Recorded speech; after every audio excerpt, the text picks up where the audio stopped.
and I just found out from your friend that you're here, and I'm gonna come find you as soon as I can get away from here, and as soon as I find my way around this crazy place. It's like a maze. So I'm gonna see you soon.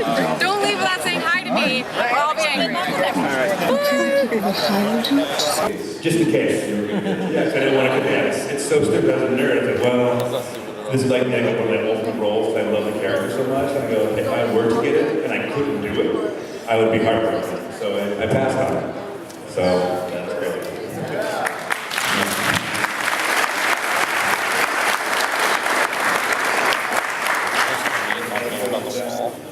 All right, Kate, can you hear me now?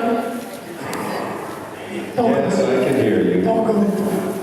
All right, for either of you, both of you, for all the super tremendous strength these characters have, do you get cast based upon how much you can perform without special effects?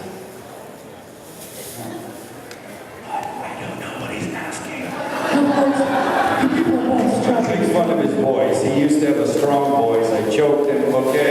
It's done. It's an old story. Now, in terms of filming, well, some of the things these characters do, like Jason or Freddy or any of them, they have, it looks like no human can perform these things, but you may be able to, based upon your physical strength. Obviously, because Kane's like, there's massive movie, and that's why I got cast into these massive movies. Well, either of you, does that affect your being cast in these roles? He's saying, I guess it helps to be physically capable for sure in a role like this, but they always make us look way better with effects and stuff like that. But yeah, you have to be able to withstand a lot of stuff with the characters like what Derek has played besides Jason too. So. But I think what he was saying was he's having superpowers in real life, like you both do. Yes. I don't know how to respond to that.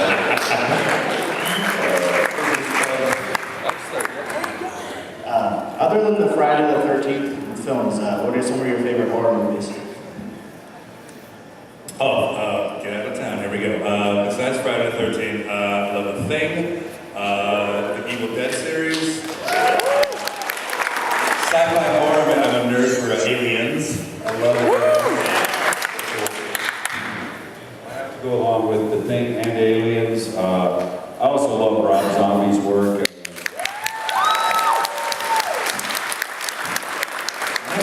Never really thought I would come across somebody as fucked up in the head as me. And I did. So it was nice to work with him. I did Devil's Rejects with him, and it was fun. And my all-time favorite is The Exorcist, though. Oh, yeah. Because I often say, if you didn't see that movie, if you're not old enough to have seen it in theaters, it didn't have the impact. When you went to the theater with all the hype that was going on with the movie and people saying they were becoming possessed from watching the movie and all this stuff, you were scared to death before you walked in the theater, and then the movie was good. So it just had such an amazing effect on people. We have some questions over here. I'll take one over here.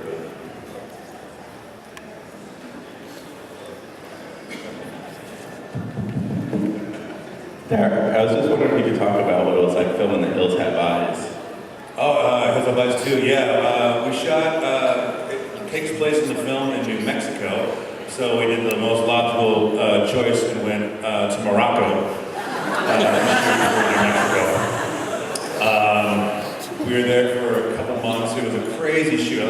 Really good people on the show. I think I dropped like 15 pounds because the food that everybody had. We got to the point where we didn't know what the food was. We just say colors. Like, what are you eating today? Orange. That's cool. But everyone got sick at different times, and there's like a clock. Like, if your number was 12, after it went the entire crew coming right back around, and your turn being sick again. They were literally, not even joking, there were times where, okay, Derek, we're rolling, and action, murder, rape, and cut. Hold up. You good? Yeah. Cool. Rolling, and take 2. Here we go. Yeah, it was gross. Like vomiting on set. Horrible. But it was a great opportunity, and I really enjoyed it. what's interesting too is that did you Hills Have Eyes 2? Yeah. I also did Hills Have Eyes 2, but completely different movie. I don't even know if you guys know. And it was an original Hills Have Eyes 1 too. Yeah, with the dog flies back, that's right. But I did Hills Have Eyes 2 also, and it's just weird that we both have that on the resume, it's not the same movie. That is cool. My question is for Kane Hodder. If you put Jason up against Victor Crowley, who would win? That'd be a good fight, but boy, I love both characters. I guess maybe a very, very slight edge to Victor because he's more unpredictable.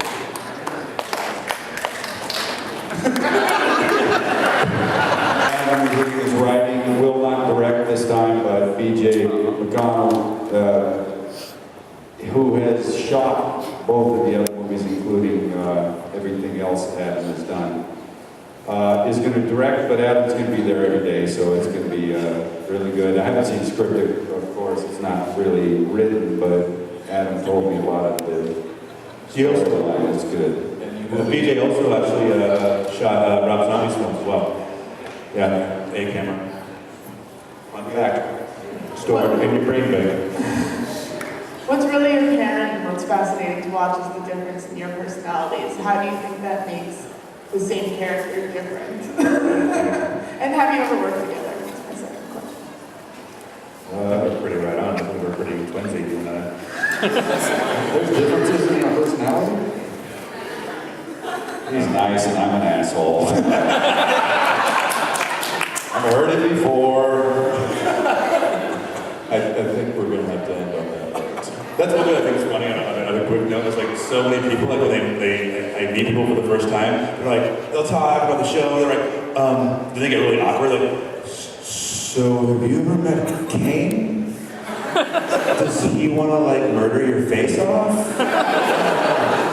I did have some guy in the bathroom that Tijuana like nasty hole of the bathroom in there. I walked in, I'm walking into the stall, and I go, hey, King! And I'm like, hey, man. Thank you very much.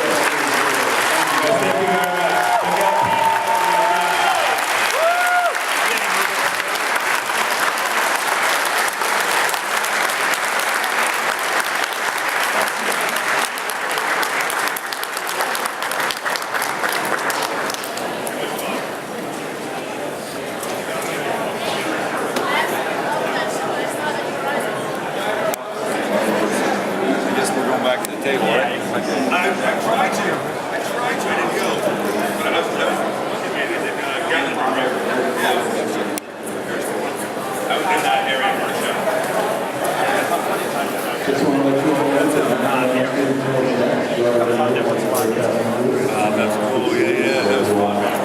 Thanks again for the autograph, appreciate it. Thanks, anytime. You seen the new thing yet? No, I want to go see it. Todd Farmer said it's really good. So good.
Right. So of course we have Mark from part 2 right here.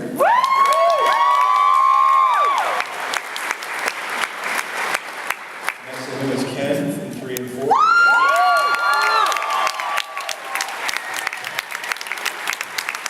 There is Amanda from A Nightmare on Elm Street.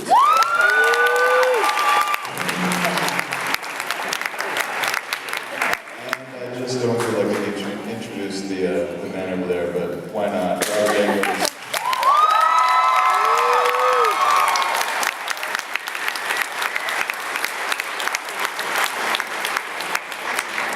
And it's a pleasure to have everybody up here. So, We miss Heather. Heather was unable to make it, but Heather was supposed to be here. And she's such a great trooper, you know, and it must have been something that she couldn't, you know, get to fix. So hopefully she'll be back next year. her documentary is still screening at 7 o'clock, though. I Am Nancy. I can't recommend that one enough. And Robert, have you seen I Am Nancy? I have, and not only, I mean, as long as we're bringing up that Heather's been up here the last couple of years. If you haven't seen Never Sleep Again, I saw the, you know, uncut 4-hour version, and I learned more about the Nightmare on Elm Street than I did. I mean, it was when I saw Peter Jackson writing part 3 and getting rejected, you know, and they have this whole movie, you know, teenage Johnny Depp sneaking a cigarette with Lynn Bory. Just great stuff, and you get everybody old and young. So you get the people with the hindsight. So you know, it's a cold, drizzly, miserable winter day. You know, there's nothing more fun than popping that on. I think they've had their sold it to A&E. So it's also on A&E in 2 2-hour parts, which is probably easier to digest than a little 6-pack and a whole pizza. Those DVDs are on sale, so find that booth and buy them up. Yeah. Tommy's here, the producer. He's in the other room right now. Yeah, it's terrific. Never Sleep Again. And So I have a question for everybody except Robert. How does it feel to be on stage with someone who caused your death?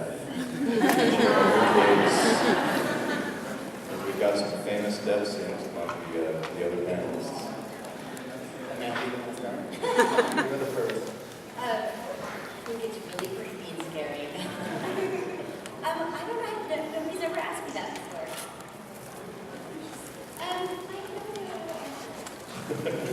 Thank you so, and then I'll make it back. oh, well, you know, thank you.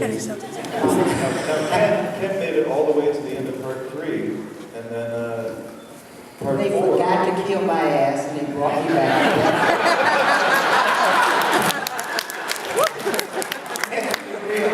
But hey, what can I say?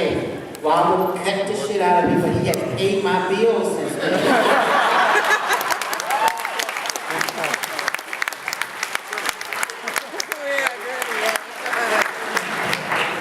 Okay, yeah, I just feel grateful.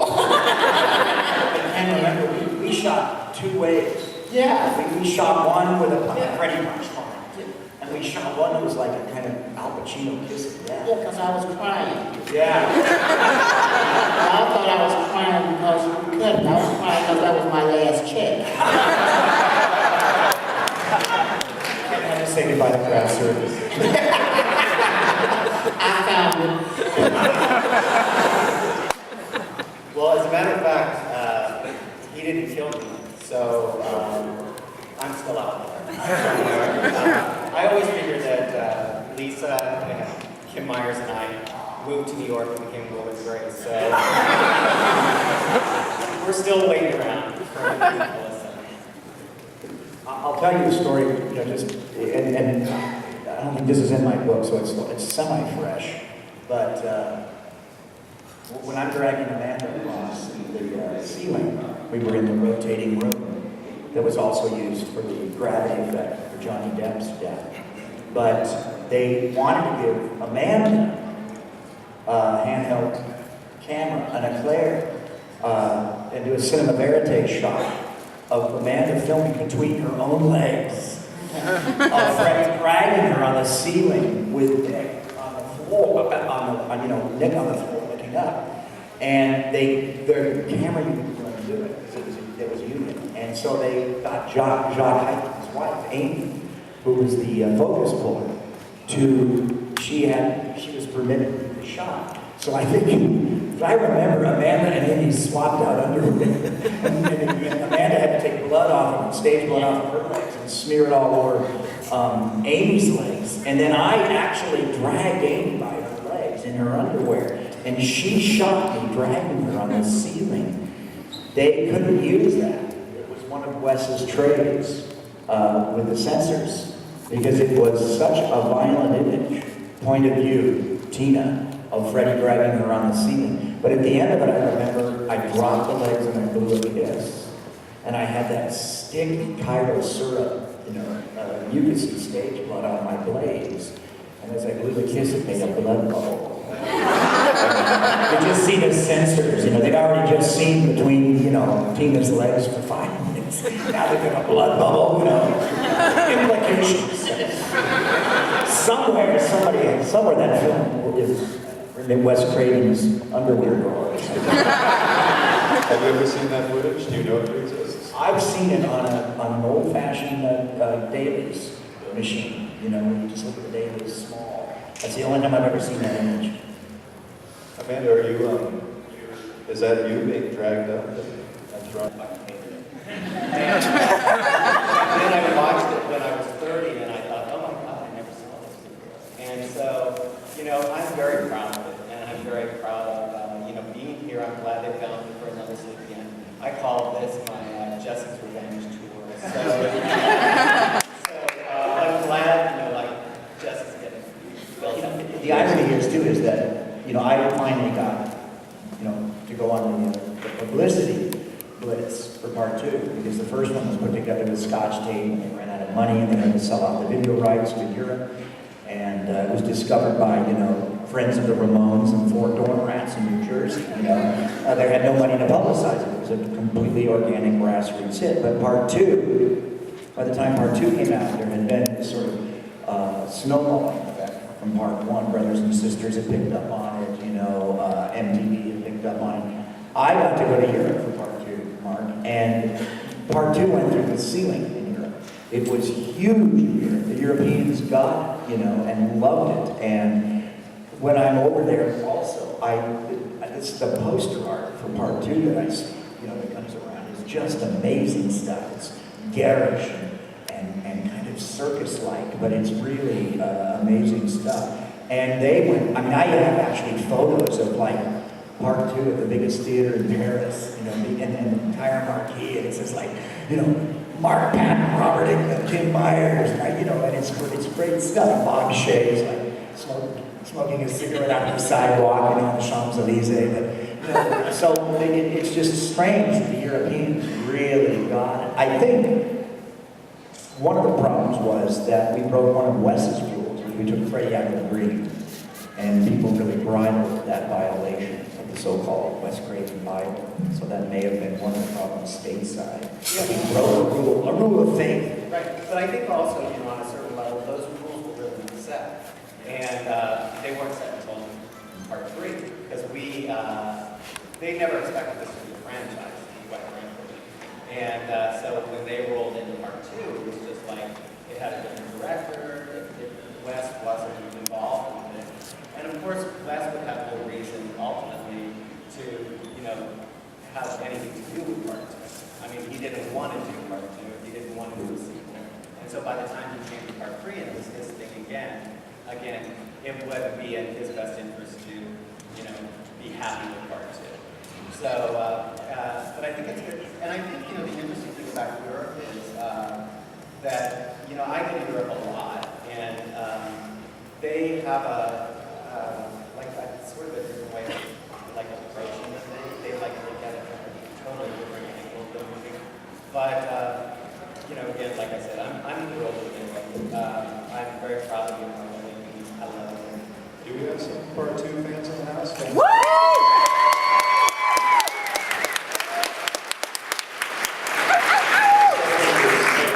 Other movies, other sequels that were off model, I think about Halloween 3 that was hated at first, and this one I appreciate. I think that's one of those. Halloween 3. But Robert, I have to ask you, with these young actors coming into the film, you've become the elder statesman over the years of these films. Do you feel like you should take them under your wing, or as an antagonist, do you think you should antagonize them? have to take him all to Europe and buy me some Riesling. Well, you know, first of all, I've never heard of this story Mark just shared with me about the casting director for two.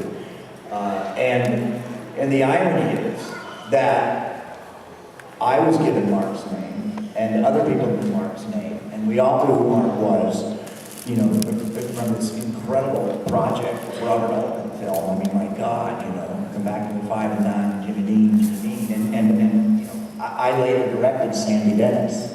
So, I mean, I idolized some of these actresses. And so, while Mark's dealing with the fact that he keeps pointing up in the trash pail from the casting director, we all had heard his name bandied about forever, and he was a draw to us. Mark was like a draw, and he doesn't know that part of it either, which is like, that's just the strange thing of show business, that you never know what's being said about you, pro and con. You know, it's very funny, Robert, that you would say that, because actually Daniel sent to me after, you know, I quit acting after Nightmare on Elm Street 2, and I became an architect. And because I decided it wasn't over. And after Never Sleep Again, it took them 2 years to find me for Never Sleep Again. And after I filmed it, it brought up a lot of feelings to me. I was like, I don't even know why I'm doing it. And then Daniel sent to me all of Robert's transcripts from the things that he said about me in the filming that didn't make the filming. And, you know, really touched me a lot. And then a guy wrote a movie for me 5 years ago, and I want not to show business. You know, you might not show business. And I'm going to Bosnia and Berlin on the 19th of November to start shooting the lead in the new movie. After all these years, I live in Mexico. Like, I have an art gallery in Mexico, and so they talked to me and said, you know, you're going to Berlin to start a film. So I figured, you know, the door open. Here it is. And there's that, you know, that next opportunity to see if I really have what it takes. Welcome back. You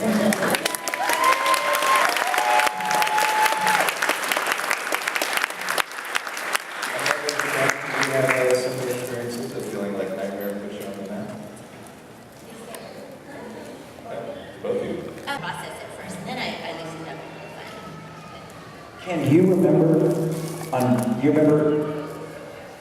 all the boys falling in love with Patricia Arquette? Yeah, they did.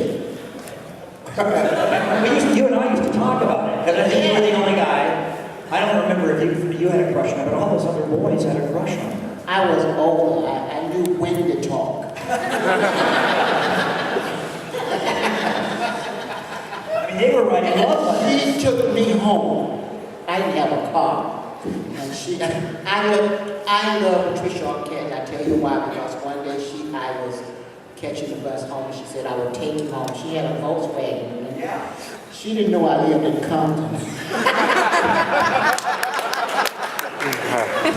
said, no, I'll take you home. And I said, for real? She was driving down Crenshaw. She was driving. So we passed out. She started shaking.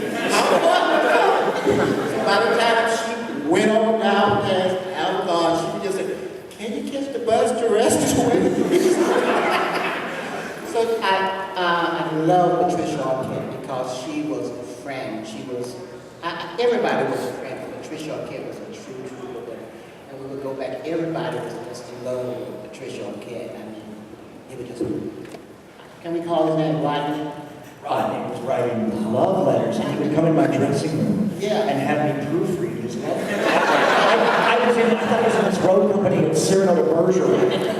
The only thing that saved Rodney that he didn't have to talk. I don't think he would have remembered his name. One more question to ask Robert, then some questions to the fans. Robert, I personally, I know a lot of us here put you in the same league as some of the classic monster actors and horror actors, the Boris Karloffs, the Lon Chaney's. And I was wondering if you draw any inspiration from those guys, having a character who's a monster and performing in makeup. Well, I discussed some of this in my book, but you know, I was an incredible snob through the early 70s, late 70s. I was part of the American independent Renaissance, you know, working with Bob Ravels and Susan Sarandon and Jeff Bridges. And I was a bit of a snob, and I was also a bit of a theater snob. You know, I was weaned on Edward Albee and Harold Pinter, and that's who I wanted to be for my whole life, Sam Shepard. And I had kind of forgotten that as a child, I was obsessed with Lon Chaney. I had this coffee table book at my godfather's house, my Jewish godfather. I don't want you guys to think I was a nice guy, but and it was this giant book called Life magazine goes to the pictures, meaning the movies. And there was a great section, all of it on the 30s, golden era of horror. And I loved it. And there was a picture of a set still of Frankenstein with the little girl at the lake. And there was a great set still from Daughters of Dracula. And there was a whole fold-out page of the 20s of all of the makeups of Lon Chaney, including the one where he took the placenta off a hard-boiled egg and made his eyes blind, took the skin and put it over his eyes, perhaps the first contact lens. And I was obsessed with that at the ages of 7 and 8 and 9. I mean, obsessed. And then somehow I buried that in the back of my brain. I went through all of the cheesy horror in the late 50s as a child. I loved it. I also would go to premieres of Anatomy of a Murder with my parents in Beverly Hills and things like that. So I had that balance. But I mean, I remember Horrors of the Black Museum and you know, these great cheesy English sort of faux Hammer films that I loved, and the Hammer films. So I had this great respect for them. And then in the 70s, in the kind of late 70s, in the kind of stoner phase, my roommates were obsessed with, there was a string of great Vincent Price movies, Dr. Fives, the great one where he kills the theater critics, Theater of Blood. Great film if you haven't seen it. And one of my roommates became Vincent Price's dresser on the national tour of his Oscar Wilde one-man show. So I began to pay attention to Vincent Price and rediscovered Laura on a pristine print and films like that. So I have great respect for Vincent Price. And when I came out of the makeup, and not just the Freddy makeup, but I became the go-to guy for effects makeup for a while. And when I came out of the makeup, probably in 2004, and I was a lot older. I went into the makeup a juvenile. I came out a man. But the thing was, I had to act the way I look now. Even though we all still feel young inside, you have to change with the way you look, you know. And so I started playing doctors, and I started playing, you know, bad stepfathers and professors and evil scientists. And so I realized I had sort of stepped into those shoes. But part of it was that when this is the way I looked, you know, my hairline had receded back 2 inches, and, you know, I had wrinkles, and I grew a beard for some part, I forget what, and kind of kept it for a while. And it just sort of happened to me. They need somebody to do that. Like we don't have a Cary Grant now, and we need a Cary Grant. We don't have a Steve McQueen. We need a Steve McQueen. Maybe Matt Damon. I love the Bourne films. Maybe Matt Damon can be our new Steve McQueen. But those Steve McQueen or Elvis Presley or James Dean or Cary Grant or even some of the great character actors from the 30s, 40s, and 50s. They're archetypes. There's a reason those guys look and act and play those parts, because those are the parts that playwrights and screenwriters have been writing for hundreds of years. And sometimes when you don't have one of those guys, it hurts the quality of movies. You know, we're Generation X romantic comedies now. We don't have that young, goofy, 25-year-old Cary Grant. We really don't have that guy. We need him, you know. A guy that's foolish and also good-looking, and a leading man. Closed in New York in the 60s because of the newspaper strike, and he starred in that with Burt Barr, The Cowardly Lion. It was written by S.J. Perlman. People that saw that play said it was a new corner that had been turned in comedy. One of the most extraordinary plays ever. But no one knows about it because the newspaper strike killed it. So that's what I take from the 70s. You know, I work with the icons of the 70s, Burt Reynolds, Charles Bronson, You know, these are the people you have to like pay your dues with. And I did Charlie's Angels, for God's sake. And I don't really remember the horror movies except I do remember having, speaking of Broadway, Ray Walston, Damn Yankees, was in Mind Warp, my Roger Corman movie. I do remember the craft services were really bad. It was flies in the peanut butter. But, and my other horror experience then was a Toby Hooper film. So, and that was the beginning of my relationship with Toby, and I started 4 movies for him. But, like my 70s memories. The difference is, you guys, in the 70s, it was real easy to be a struggling actor. You could get, I had an apartment in Malibu for $250 a week on the water. I fished off my deck. You know, a couple of girls from Charlie's Angels lived underneath me before they were Charlie's Angels. I mean, it was just a different time. You know, food wasn't as expensive. You know, none of us had status cars. There was no such thing as a status car. I remember going to a party in Malibu, and Martin Scorsese was there, and he was the nerd at the party. It was so sunburned. And Spielberg was the other nerd at the party. And it was thrown by the star of sisters, Margot Kidder from Superman, and a girl from the TV series Soap. They were the new kids in town, you know. And they had the whitest legs I've ever seen to this day. It was a really glorious time in the 70s. We lost some of those people, you know, to drugs, and we lost some of those people because, like Mark took a hiatus. Some people just couldn't deal with the fame and the spotlight, or just the speed of working, because you went from having a real luxurious time of rehearsal.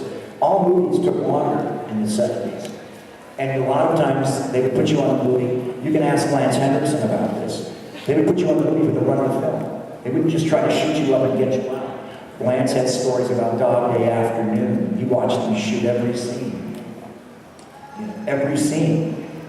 You should, if you guys go in for a monograph for Lance, ask him to tell you some Dog Day stories.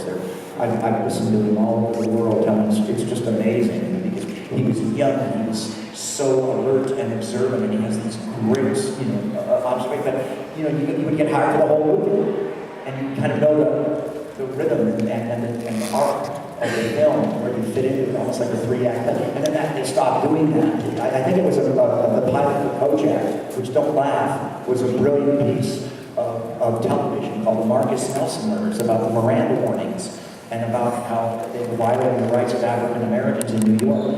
And they shot that movie with Hitchcock's crew from Universal. Well, these guys have worked together forever, but they didn't. They beat all the time records. So then they started trying to shoot every TV movie and every movie that fast. But what they didn't realize was this was a crew that had worked together as a well-oiled machine, and they tried to decompose that of every other crew. So now they had everybody working 15, 16, 18 hours a day, and that's when we started to do that. The camera guy's on the set at 5 in the morning, and he raps at 5 the next morning. You know? What else is going to keep going? Anyway, the 70s. Then they're done.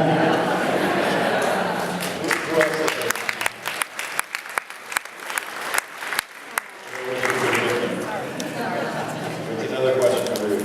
Oh, yeah, my question is for Mark. A lot of talk has come about the sort of homoerotic undertones of Nightmare 2, and how It's interesting when David Chalkin said in Never Sleep Again that he didn't know what he was doing. Everybody professed that they had no idea that this subtext was taking place, which was true of most people like Bob Shea and all those people. They didn't know. You know what I mean? I think Robert had some inkling. I had some inkling. And when they found me and brought me into the documentary, I told Tommy, look, I'm only going to do this if I tell the truth. I'm not in show business. I'm not trying to get an acting job. I don't care who I offend. It doesn't bother me. I mean, I've got a life. I've had a very successful life.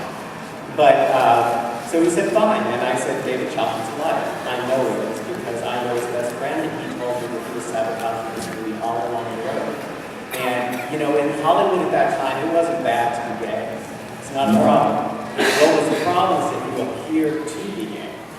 And I have worked very hard. I'm a soft person. I'm vulnerable naturally. And that's a part of my talent. You know what I mean? I play people who are vulnerable. But to set me inside that frame was like setting a stick of dynamite. I didn't have a chance. But I will tell you what this dissertation is about, which I think is really fascinating. is the gay bar is not a gay bar, it's an S&M bar. There's as many women in it as there are men. And the person that's is the pursuer in this particular movie is Ken. He's pursuing me, I'm not pursuing him. He is very gentle with me, and very kind, and very tender. He's not. He's there to kill me. He seduces me, he comes into my mind and seduces me in a way which I think is appropriate for that movie. And so I'm happy to talk about that stuff now. I go out, I sign autographs, I sign t-shirts that I take from IMDb that say, like, Mark's a bag, or Jesse's a homo, and all that. And then I send all the money to the Trevor Foundation. Because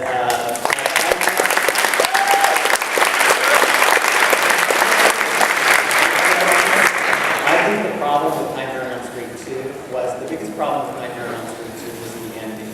And I'll tell you, I have a fantasy of redirecting this movie. And I would love to get a little tiny bit of money and redirect it. And I would have Jesse sleeping in the closet. I thought, you know, if you're going to do it, go do it. But I think the big mistake of Nightmare on Street 2 was the ending. And if I were going to end it, if this was my movie, the way that I would end it is when we're in the boiler room and Kim defeats Robert, so forth. I would actually have, when I wake up, when we pull up out of that black car, I would actually have Jesse kill Kim. And I would have Freddy trapped inside Jesse's body. And then that would bring Heather back into and that would, the end just feels so false. And I think that would make it vicious and strong, and that's what I was. But the homo thing, you know what?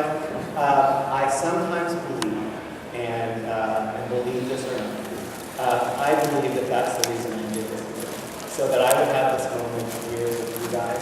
You were the people that scared me to death, quite honestly, when I was growing up. And now I come back to these conventions and I go to them all over the world, and people are so kind to me and so cool. And I say, well, I'm doing something for the Trevor Foundation, and people are like, let me give you some money. You know what I mean? And because we were all nerds, basically. And I think that was my karma. That's what it was. And you know what? I totally honor it. I totally embrace it. And I'm glad I'm part of this group because I think that's worth something.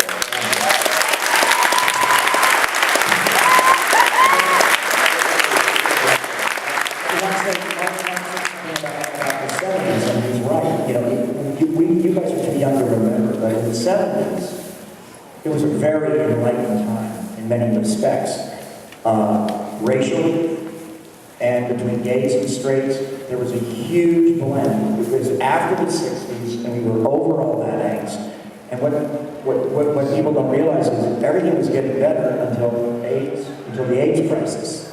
And people exploited Reagan, other people exploited the AIDS crisis. And they drew lines in the sand, and there was the other again. And it hadn't been that way. I mean, you guys don't remember, but there was a disco in every corner, you know, and there was a disco in every town. There's an Elm Street in every town. There was a disco in every town. And it was, people were getting along, and it wasn't just gay and straight people dancing together. It was black people and white people and people of color and, you know, I mean, I remember going to New York and sitting next to Ryan Mapleton, you know, and Patti Smith, and Ed Begley Jr., you know, at the same table, yeah. No, Ed was, I think Ed was getting about 4 miles to the gallon, and he had a Mercedes station wagon. And things changed after that, you know, it was like America was really starting to heal.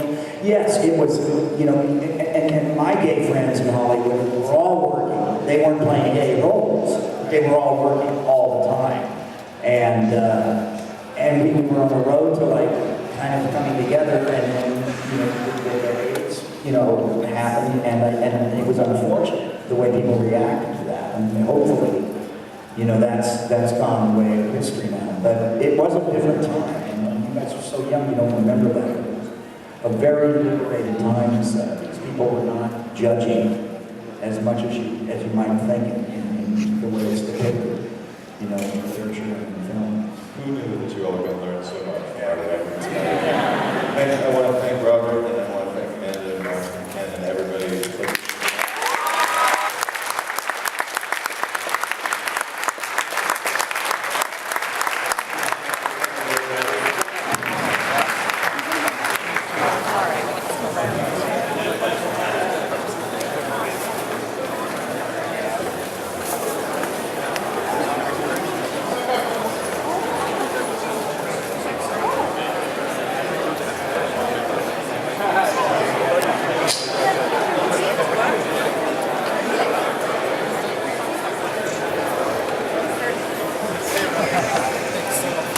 I got to get back. We got to sign. Good luck with that. Huge fun.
Okay, I get 2 eyes.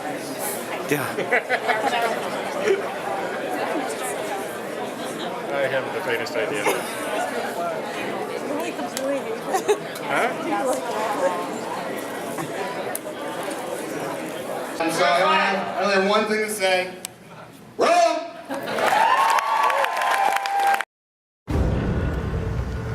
Well, let's get to it then, shall we? I'd like to make my phone call.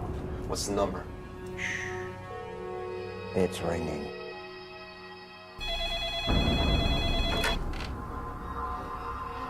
It's me, Incubus.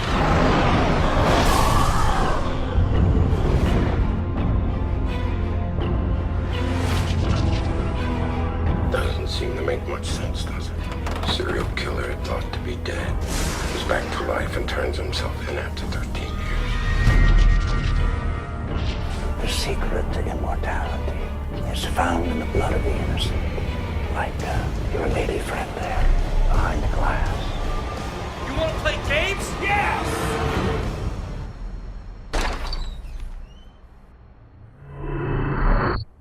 Abra fucking cadabra.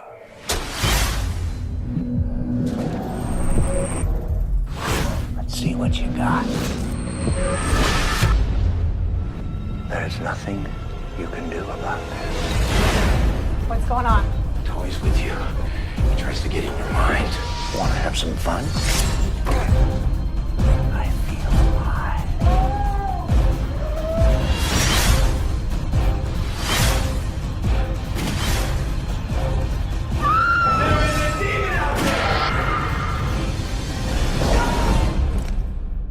We're all gonna die.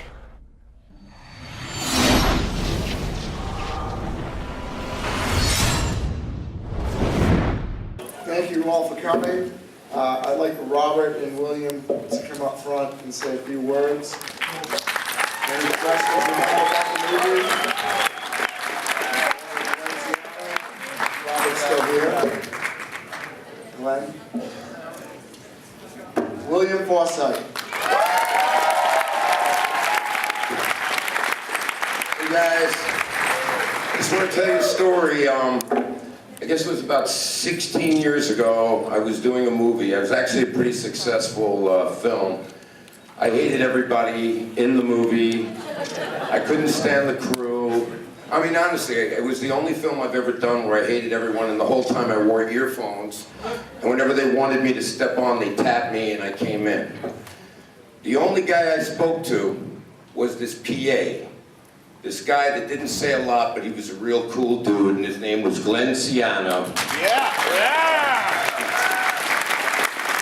And 16 years later, we made the movie. I'm very, very proud of him, and I really had an amazing time hanging out with the friends from Rhode Island, and you know, I hope you really liked the film. That's all I can say.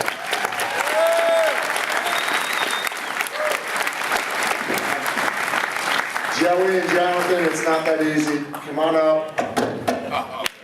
My dear friend, Jonathan Silverman, Joey Patone.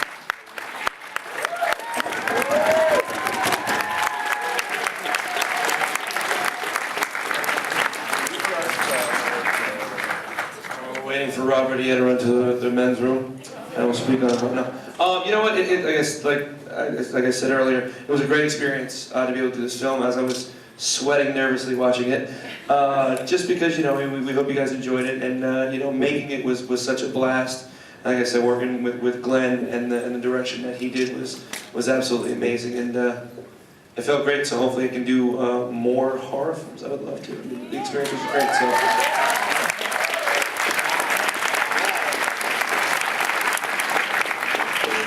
I mean this with the utmost respect. I think I peed my pants watching that. That was some really scary stuff. I'm very excited to have seen it for the first time with an audience like yourselves. So thank you all. That's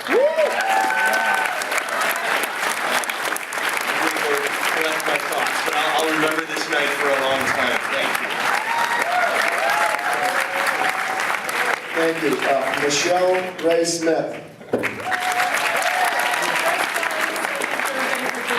This was the first time I saw it myself, and it was absolutely fabulous. And thank you for inviting me. I really have to say that probably shooting the blood out of my mouth during the birth scene was one of the highlights of my career. Now I have it, on a film Attaboy, to Joy. show my children, which is really good. So thank you. Linda Blair, look out! The director, Glenn Ciano.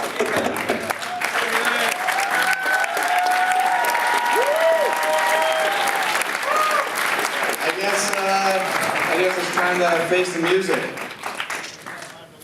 What'd you guys think?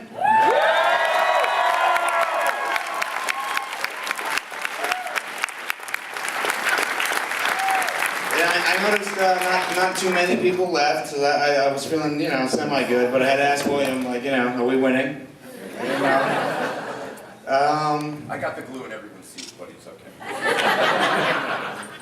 You know what? I didn't drink enough, so I'm not really all that comfortable with this situation. So I'm going to let Robert come up here and chit-chat a little bit. I'm going to bring you right up here. This is your audience. I just tapped a kidney, so I'm alert. We should just do straight Q&A, huh? Do we have a good time tonight, huh? I gotta say, man, lots of little stuff that I loved, you know, that I wasn't privy to because you guys were working 24 hours a day and shooting before or after I came in and came up. And I love the shot on the stairs, that kind of MC Escher shot, with the same people just in that continuous loop on this, you know, just lots of stuff like that that really worked for me. Anyway, do you guys have any questions for me or anybody else in the cast? Let's start right now. Just stand up and shout it out. We don't have microphones. Anybody? Part two. What do you have in part two? Part two. That sounds like it's Chad or Glenn. Oh, you, buddy. There will be a prequel. We'll stop filming in 2013. Robert is attached to the project along, obviously, with Glenn Ciano and Kyle Dupree. So we look forward to the prequel. It's going to take about 6 to 9 months to write the script, but we're on our way.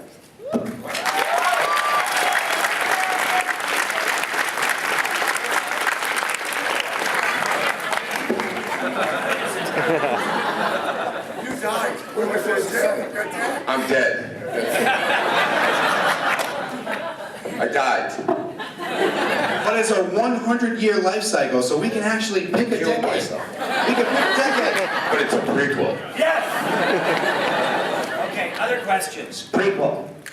Oh, yes. Glenn. Yo! What's up, buddy? Did you do a lot of research on the actual lore of the Incubus before making this? No, I did not. I don't believe in research. I think it's bullshit. I go with my gut. Whatever feels right. No, actually that's wrong. I do a lot of research. I stay up late, very late. I actually don't sleep a lot. We had a file.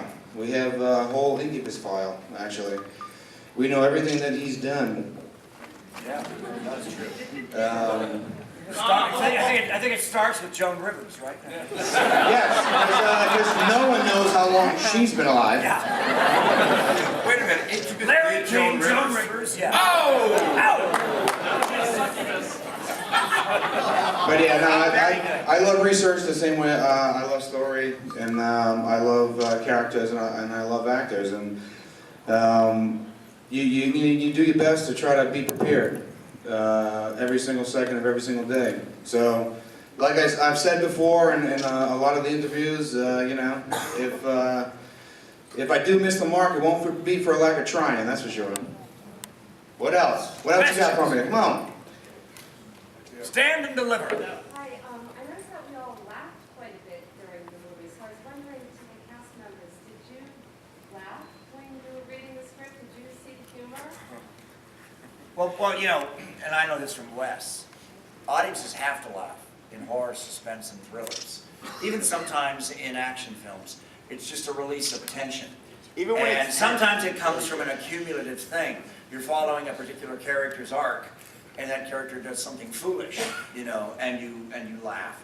Or you laugh in anticipation because you've come on gear with sort of momentum of the screenplay. And a lot of times in action films and horror films and thrillers, there is that nervous laughter. And many times it's appropriate, but you need that release. If you see a movie that's just relentless in its horror or in its thrills and its momentum, what happens is the audience kind of shorts out. They can't sustain it for the whole way. You have to release that tension so you can build it up again and pull the rug out from underneath them. Yeah, baby. And do it. I just wanted to say one of the things that I loved about the film was how funny it was, because it surprised me. I didn't realize I was going to laugh so much, and I think there were at least 4 or 5 times that I was And I laughing didn't out realize loud. it was so sexy. Not only sexy, but I didn't think it'd be that funny. Joey, that was a good call sheet. Thank you.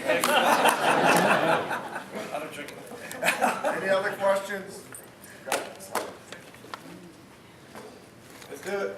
The Incubus demon, was that a puppet or CGI? What do you think? Seriously. How much was the budget? That's No, actually, it had nothing to do with the budget. I fought for that. I'm a big fan of Ghoulies when I was a kid. And that's my own little spin and ode to Ghoulies, basically. I wanted to do a demon baby, and you know, at the same time, we had a little meeting with my special effects guy, Robert Fitz. I don't know if he actually made it here tonight. Is he out there somewhere? There he is. Let me tell you something. Practicals rule. Robert, come on up. Get up here, Come on up. Let me tell you something. And this is the conversation I had with him. I was like, you know, I want to do a demon baby. What do you think about the demon baby? He said, oh, Jesus Christ. Please let me do a demon baby. I said, well, I'll tell you this right now.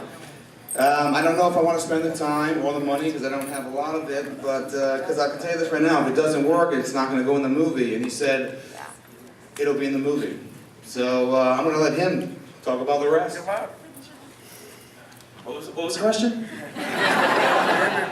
Oh, the Demon Baby. Actually, when I talked to Glenn about it, I had just come off a film like the weekend before, and he wanted this Demon Baby to rip out of someone's stomach. I was like, wow, I gotta do this in like a weekend? And I said, all right, you ever see the movie Humanoids from the Deep? I was like, that's what I want to pull off. And he said, listen, I want you to make me puke. And I said, all right, that's what I'm going to do. So that's what I was going for, to make you puke. So there you have it. Any other questions? One more. Go ahead, sir. The cast, what was your biggest thrill, biggest scene you felt? Start there. My Jonathan, or left or right? Oh, okay. Yeah, no, All but right. mine definitely. Well, we know it. You're biggest.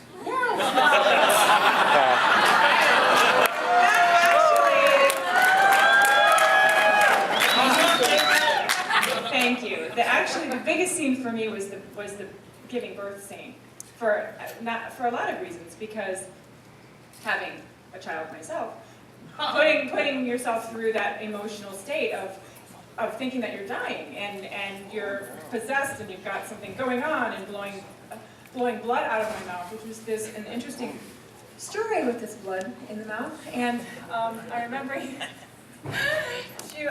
asked him how I could hold it in my mouth, and there's like a way that you take a cup of this. What is it exactly? Sugar? What is it made of? Blood? It's like Kara syrup and dye. Yeah. Anyways. And you're all getting some on the way out. Yeah. You got a cup of it like this, and hold it in your mouth while you're acting, and then at the right time just shoot it out of your mouth, but you have to shoot it from your diaphragm so that it looks good, and the thing is you only get one take. So you've got to nail it, or else it takes them hours to clean up the entire white room. So this was the highlight for me definitely in the film, was the crying and the screaming and this and that, and then blowing the blood out of it. The sex and the beauty.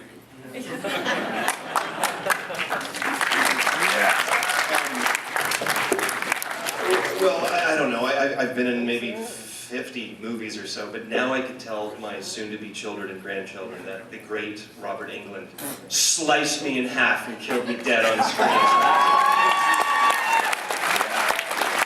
And somehow, the fact that it turned into this sort of homoerotic dance, I guess, just was an extra bonus, but being sliced by Mr. Englund was a highlight. Thanks. It was good for me. Yeah, I'm upset I didn't get killed. I'm pretty pissed off about that. But besides, the interrogation scene actually was a highlight for me. Working with two of definitely obviously both of my all-time favorite actors. You guys watching all the films that you guys have done, and to be in that room with these guys, I look at myself going, what the am I doing in this scene? But it was a great learning experience, and yeah, the sex scene was cool too. I said earlier at the other Q&A, getting to work with William has been a life goal. But also, slaying Jonathan, it is a kind of a cliched scene. And, and on top of that, there's an effect in it with Robert. I had to rip out his spine. So there's all these elements. And Jonathan was so present, and we both had to take it seriously. And we could have quipped. This is a very funny gentleman back here. We could have kidded and quipped after every take and every angle, but we both knew we just sort of had to go out there and deal. And so I think, because I know how tricky scenes like that are, and I'm proud of that scene. There's something kind of, I don't know, I don't want to say Italian to it, but there is a sort of a kiss of death kind of element to it that I like.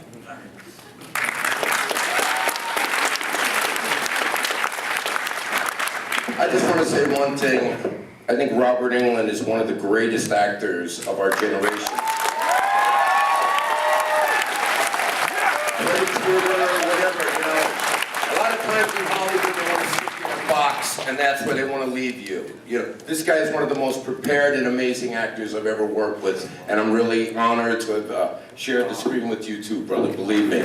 And everybody else in this cast worked their ass off, running up and down those stairs. Joey, we lost a couple of pounds, I think, right? It was awesome. You know, we really had a great experience together, and really it's what you think that counts. Tell your friends if you like the movie, and come see it if you want to see it again.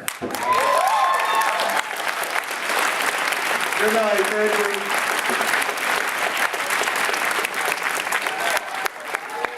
Tell the other girls.